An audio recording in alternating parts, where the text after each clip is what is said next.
para que pela nossa constância e pelo conforto espiritual das Escrituras tenhamos firme esperança.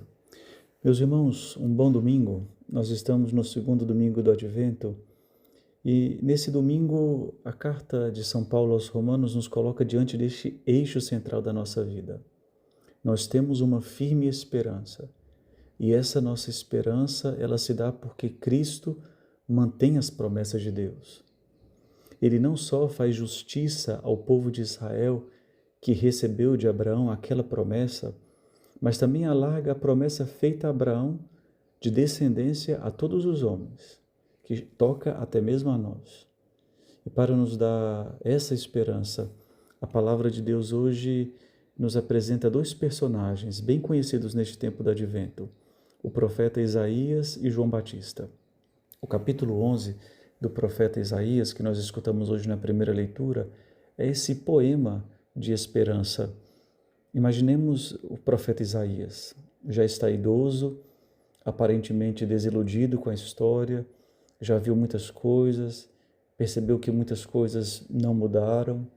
Ele poderia até ter perdido a esperança diante desse cenário, mas ao contrário, na sua imagem, apresenta uma imagem muito bonita do tronco de Jessé.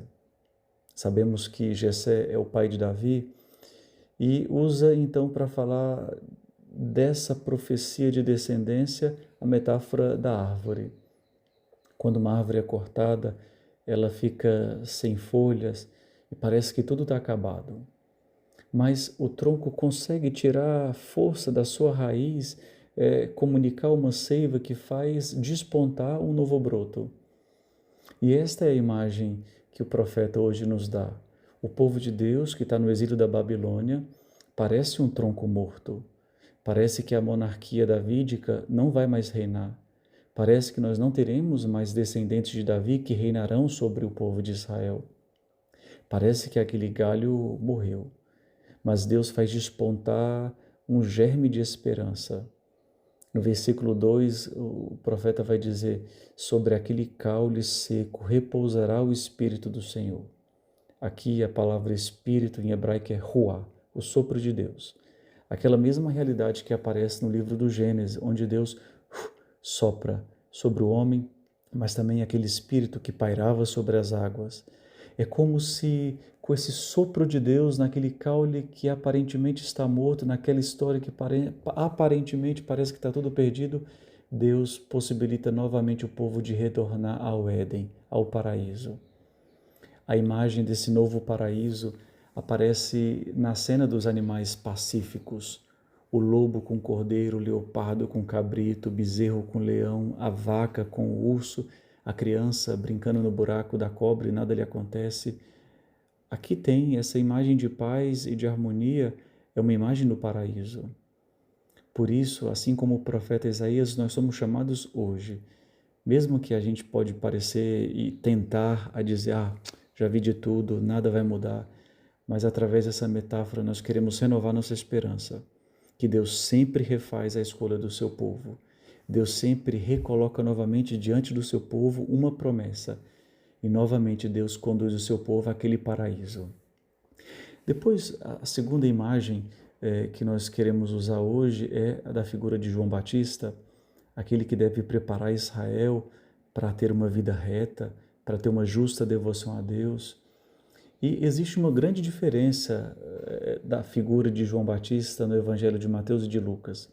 Enquanto Lucas narra o anúncio do anjo aos seus pais, o seu nascimento, em Mateus, João Batista vai aparecer de modo inesperado. Já adulto, não aparece como uma futura promessa, uma atividade que vai acontecer, mas uma realidade já presente. O seu anúncio é para agora. O Senhor está próximo e é preciso mudar de vida agora. E por causa dessa proximidade do reino, João faz um forte convite à conversão. E na Escritura existem dois verbos gregos do Antigo Testamento, epistefrein, que significa girar, né? Girar o corpo, a cabeça, ou voltar atrás, ou em hebraico shuv, que significa retornar para Deus, aquele que tinha saído da estrada certa. Mas João Batista não vai utilizar nenhum desses dois verbos, mas vai utilizar metanoiei, que não significa voltar atrás, mas significa muda completamente o modo de pensar. Muda as tuas premissas, muda a tua maneira de avaliar o mundo, de raciocinar. E essas palavras são tão fortes que o próprio Jesus vai se apropriar delas no seu primeiro discurso na sinagoga. Convertei-nos, porque o reino de Deus já está presente. A figura de João Batista é apresentada à luz do profeta Isaías, com aquela frase, ele é a voz que grita no deserto.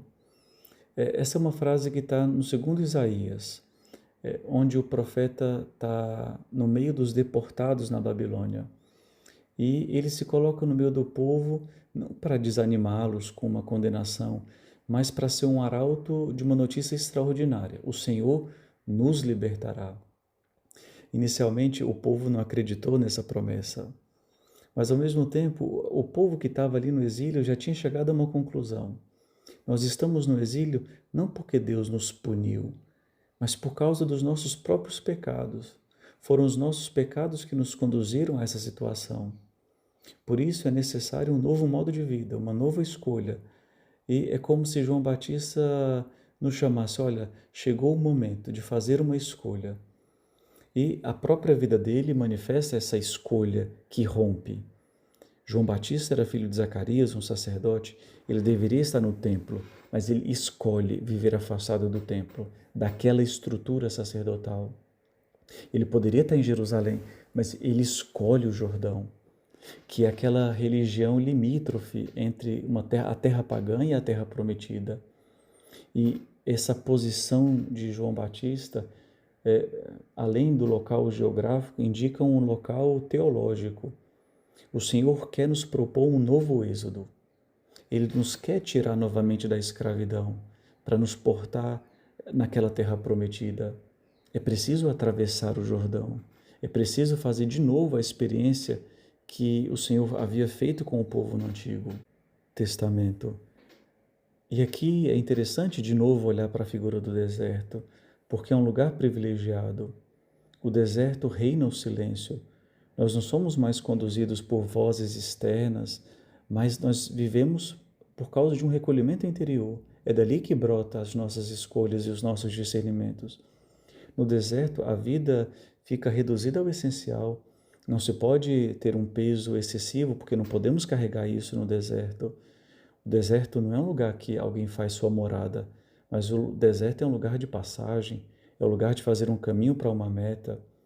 Mas também o deserto é um lugar onde aparecem as tentações de querer voltar à vida anterior, de nos apegar aos bens, ao poder, à imoralidade. E no deserto não se pode caminhar sozinho. Quem caminha sozinho no deserto perece. E é por isso que o deserto exige que caminhemos ao lado um do outro, como comunidade. Depois, o modo de vestir também de João Batista manifesta um rompimento. Mas é significativo essa vestimenta com pele de camelo, cinto de couro, de comer gafanhoto e mel silvestre, porque é um paralelo com o segundo livro do profeta de Reis, que descreve o profeta Elias. Elias, havia uma profecia que quando ele voltasse, seria um sinal que o Messias estava iminente de chegar. E é por isso que quando João é descrito como Elias, é para dizer, olha, o Messias está aí, ele chegou. Mas depois é interessante essas duas vestimentas. Primeiro o cinto. O cinto é aquela peça que usa para prender a roupa, que não nos permite caminhar livremente, não ficamos arrastando a túnica pela estrada. E esse é um elemento de quem está caminhando. Nada pode nos parar. Nós devemos caminhar livremente, certo de onde nós queremos chegar.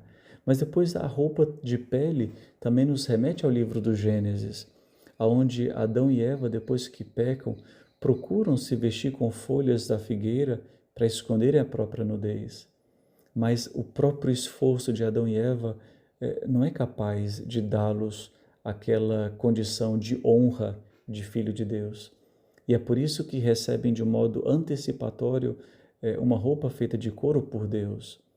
E esse sinal profético indica o futuro sacrifício que o homem receberia das mãos de Deus.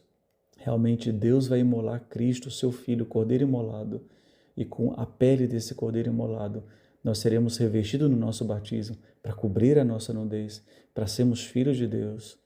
Mas ainda um detalhe sobre o local onde João batizava. Ele fica na planície de Jericó, perto do Mar Morto, aonde o Rio Jordão termina, e essa era uma passagem que muitos peregrinos faziam um pouco de pausa ali, seja na ida à Terra Prometida, seja o retorno às suas casas. O texto diz que as pessoas iam até João Batista, mas o verbo aqui é koreomai, que significa sair. É como se as pessoas estivessem saindo da Terra Prometida para ir até João Batista, saindo do local da promessa para ir até João Batista. E por que é importante esse movimento de saída? Porque muitas vezes na vida espiritual é necessário sair da Terra Prometida para voltar a ela com um coração novo. Esse é o sentido do Advento, é sair da estrutura habitual da nossa relação com Deus, para voltar à nossa relação com Deus de modo renovado.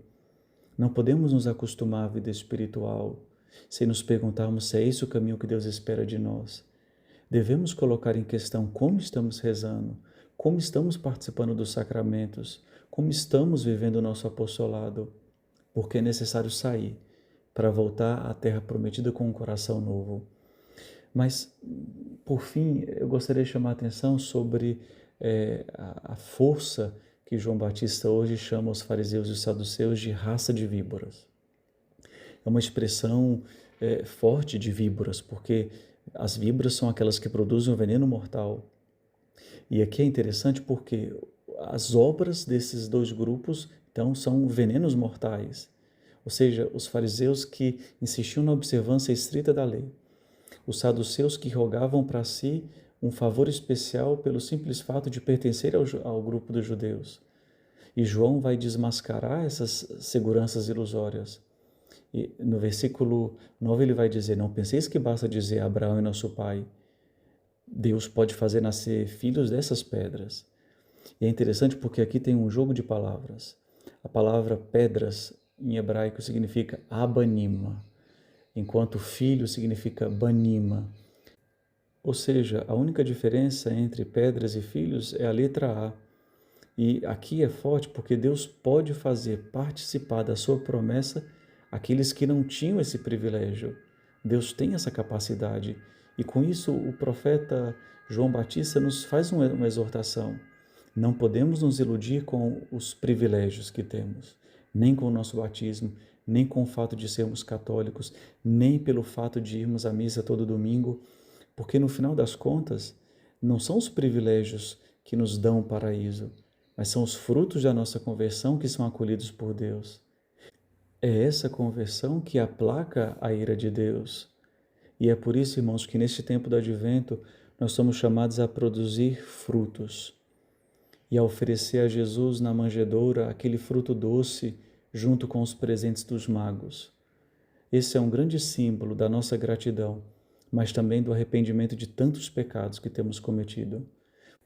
Por isso, irmãos, neste tempo do Advento nós somos chamados a produzir frutos de santidade e a oferecer todos eles a Jesus na manjedoura como um grande fruto doce, símbolo da nossa gratidão e do nosso arrependimento, que juntamente com a Virgem, que ofereceu a Deus aquele coração desejoso por Ele e por isso se manteve imaculada, que o Senhor também nos ajude a nessa árvore espiritual podermos colher os frutos mais doces para apresentarmos ao Senhor. Meus irmãos, tenham todos uma boa semana e Deus vos abençoe. Em nome do Pai, do Filho e do Espírito Santo. Amém.